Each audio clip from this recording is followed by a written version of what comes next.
안녕하세요. 김사장TV의 김사장입니다. 친구와 약속을 잡아서 한잔은 해야겠는데 어딜 갈지 몰라서 헤맨 적 있으시죠? 그럼 길가에 서서 가장 먼저 뭘 보고 결정을 하나요? 네, 간판입니다. 정확하게 간판 이름을 보고 결정을 합니다. 가게 이름 똑소리 나게 짓는 법이 궁금하시면 이번 영상 놓치지 마세요. 16번째 이야기, 가게 이름 똑소리 나게 짓는 법. 안녕하세요. 김사장입니다. 가게 이름은 가게의 전반적인 분위기와 컨셉을 반영합니다. 사람으로 치면 얼굴쯤 되지 않을까 합니다. 손님들은 적지 않게 간판에 써있는 가게의 이름에 영향을 받아서 매장에 방문합니다. 예를 들어 길에 서서 똑같은 술집이라고 할 때 한쪽은 노가리 호프이고 한쪽은 청춘 술집이라고 할 때 사람들은 과연 어느 쪽으로 향할까요? 네, 물론 모두 그렇진 않겠지만 대부분은 청춘 술집으로 향하겠죠. 그만큼 가게 이름 하나로 손님을 끌어올 수 있는 상황이 적잖이 된다는 겁니다. 그래서 가게 이름은 아주 중요합니다. 한번 지으면 되돌릴 수 없는 것이니 신중에 신중을 더해야겠죠. 신중하다고 해서 무겁게 지으라는 말은 절대 아닙니다. 자, 그럼 여러분이 상호를 지을 때 도움이 될 수 있도록 사람들이 흔히 상호를 짓는 예를 몇 가지 보여드리고요. 그 다음은 가게 상호를 지을 때 주의해야 할 몇 가지 사항에 대해서 말씀드리겠습니다. 이것만 숙지하셔도 가게 상호를 지을 때 많은 도움이 될 거라 확신합니다. 상호를 짓는 다양한 방법. 첫 번째, 말장난으로 만들어낸 상호들이 있습니다. 요즘에 아마 가장 많이 선호하는 상호 짓는 법이 아닐까 합니다. 맛있으면 돼지, 고기서 고기, 힘내 새우, 무너지지 마, 다큐멘터리, 슈퍼마켓. 여하튼 말장난으로 지은 상호가 의외로 인기를 끄는 경우가 많습니다. 여러분도 번뜩이는 아이디어가 있으시다면 이런 방법은 어떨까 합니다. 두 번째, 지역의 이름을 상호에 접목한다. 한 번쯤은 다들 가보셨을 것 같은데요. 설악추어탕, 마산아구찜, 목포홍어, 목포낙지, 안동국시, 평양면옥. 이렇게 지역의 이름을 상호에 결합하는 방법도 괜찮은 방법일 듯합니다. 자신의 고향이나 자기 동네의 지명을 이용한 방법도 고민해 보시기 바랍니다. 세 번째, 상호에 숫자를 넣어라. 언제부턴가 간판 이름에 기호나 숫자를 집어넣는 사례가 많아진 것 같습니다. 간판 이름이 산 29번지, 빈대떡 871, 동네 술집 777. 이렇게 상호 뒤에 번지수나 의미 있는 숫자를 집어넣는 방법도 좋은 것 같습니다. 예를 들어 불광동 술집 371번지 이렇게 말이죠. 네 번째, 철학이나 가치, 태도 등을 상호에 집어넣는 방법. 게으른 김씨네, 계절밥상, 친절한 술집, 무뚝뚝한 족발집, 바르다 김선생 등 가게 자체가 추구하는 철학이나 태도를 가게 상호에 집어넣는 경우가 있습니다. 전 개인적으로 이 부분을 고민하다 보면 괜찮은 상호가 나오지 않을까 합니다. 다섯 번째, 상징적인 이미지를 연상케 하는 상호. 총각내 술집, 공룡 술집, 청년요리단, 조스 떡볶이 등 이미지를 부각시켜 상호를 만드는 방법도 있습니다. 예를 들어 막내네 술집, 이런 건 어떨까 합니다.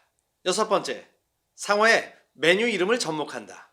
김밥 천국이나 마산아구찜, 백왕 왕순대처럼 상호에 메뉴 이름이 들어간 간판들이 있습니다. 자신이 잘하는 메뉴가 있다면 한번 시도해보는 것도 괜찮은 것 같습니다. 예를 들어 닭발 잘하는 술집, 이렇게 메뉴 이름을 상호에 집어넣으면 뭘 주로 파는지 손님들이 한눈에 알아보기가 쉽습니다. 하지만 확장성이 떨어지는 단점도 있습니다. 일곱 번째, 상호에 본인의 이름을 넣는 방법.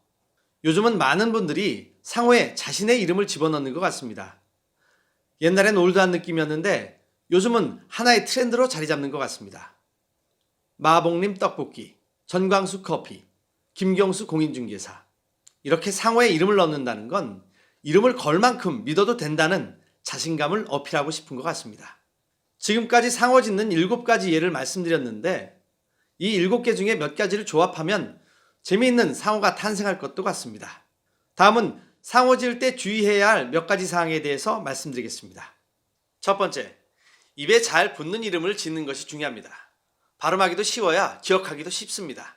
발음하기 힘든 구조의 영어라든가 뜻을 한참 생각해야 하는 한자어 같은 건 입에 쉽게 붙지도 않고 기억도 잘 나지 않기 때문에 효과적이지 않습니다. 뜻이 거창하지 않아도 발음하기 쉬워야 기억하기도 쉽습니다. 두 번째, 가게 이름은 너무 길지 않아야 합니다. 예를 들어 가게 이름이 찬바람이 불면 한 잔 어때? 어떠세요? 나름 재밌는 것 같지만 일단 너무 길면 기억하기 쉽지 않기 때문에 가게 이름으로 적절하지 않습니다. 예를 들어 신당역에서 친구를 만나기로 했는데 어디로 오라고 하는 상황이 있습니다.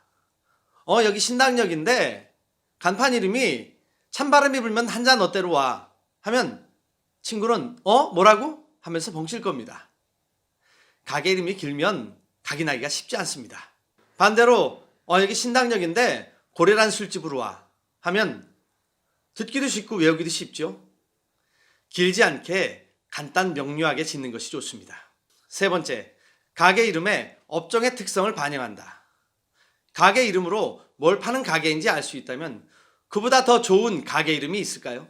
상호만 봐도 호프집인지 소주집인지 포장마차인지 꼬치구이 전문점인지 이자카야인지 힌트를 줄 수 있다면 손님들에게 정보 전달이 잘 돼서 손님들이 쉽게 찾을 수 있을 것 같습니다.